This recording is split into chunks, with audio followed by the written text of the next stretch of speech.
Pinangunahan ni Pangulong Noynoy Aquino ang taunang Van d'Honor sa Malacanang. Ayon sa Pangulo, sa kabila ng kasarilang tinatamasa ng bansa, hamon pa rin daw sa bawat Pilipino na palayain ang sarili sa mga kinakaharap na problema ng bansa. May ulat on the spot si Salima Refran. Sam?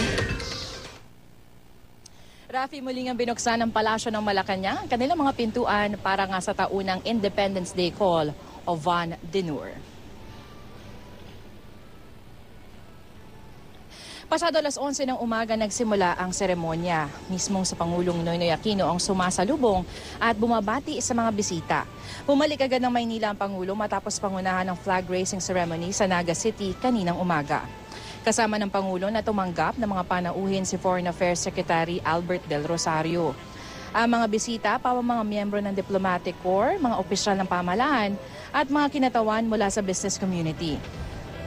Ang Van d'Honor o Wine of Honor ay isang tradisyong minana natin sa mga Amerikano kung saan binubuksan ang palasyo para sa mga kaibigan nito. Bilang tradisyon, nag-exchange of toast sina Aquino at ang papal nuncio.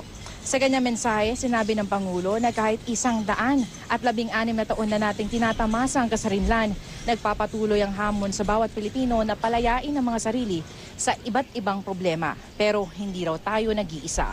Pinasalamatan ng Pangulo mga kaibigan natin mga bansa sa tulong na ibinigay sa prosesong pangkalayaan at sa naging tulong noong manalasa ang bagyong Yolanda sa Visayas. Hinimok ng Pangulo ang pagpapalakas pa ng ugnayan ng Pilipinas at ng iba pang mga bansa tungo sa tunay na kapatiran at sinserong pakikipagkaisa.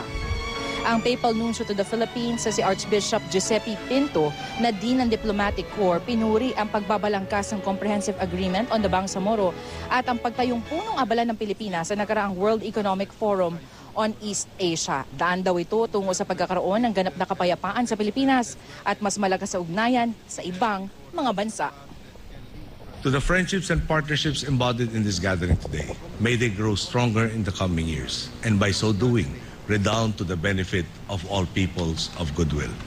To my fellow workers in government, may we strive every day to render true and honest service, remaining mindful that our mandate and authority emanate from the people. And to the resilience and continued success of the Filipino people, may we continue to tread the straight path towards securing a brighter future in which no one is left behind. Mabuhay.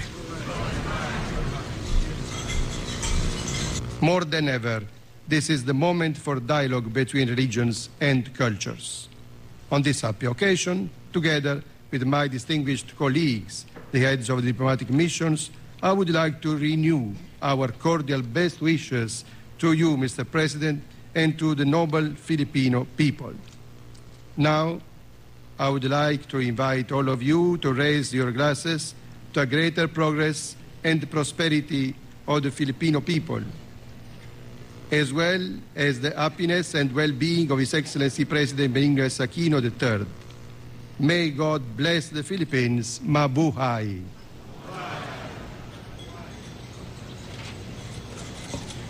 Sa ngayon nga, Rafi, ay tuloy-tuloy ang selebrasyon sa loob ng Palasyo ng Malacanang at nanananghalian na ngayon ang Pangulo kasama ang kanyang mga bisita. At yan ang latest mula nga dito sa Palasyo ng Malacanang. Rafi? Maraming salamat, Salima Refran.